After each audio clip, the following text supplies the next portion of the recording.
गणेश पंचरत्नम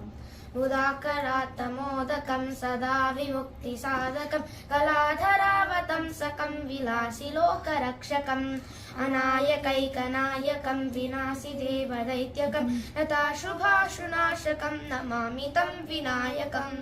न तेतरातिभीकरं न वोतिदास्वभास्वरं नमः सुरारिनिर्जरं नताधिकापरुद्धरं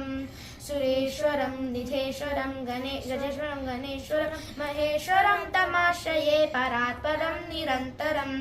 समस्तलोकशङ्करं निरस्तदैत्यकुञ्जरं तरोदरं वरं वरेव भक्तमक्षरं कृपाकरं क्षमाकरं मुदाकरं यशस्करं नमस्करं नमस्कृतं नमस्करोमि भास्वरम् अकिञ्चनातिभाजनं चिरन्तनोक्तिभाजनं पुरारिपूर्वनन्दनं सुरारिगर्वचर्वणं प्रपञ्चनाशभीषणं धनञ्जयादिभूषणं कपोलदानवारणं भजे पुराणवारणं नितन्तकान्तिदन्तकान्तिमन्तकात्मकात्मजम् अचिन्त्य रूपमन्त्रहीनमन्तराय कृन्तरम्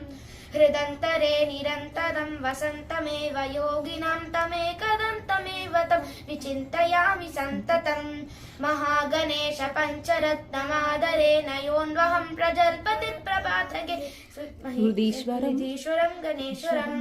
अलोगदामदोषतां सुसाहितिं सुपुत्रतां समायुतायुरिष्यभ्युतिमभ्युपैति सोचिरात्। जय गणेश महाराज की जय।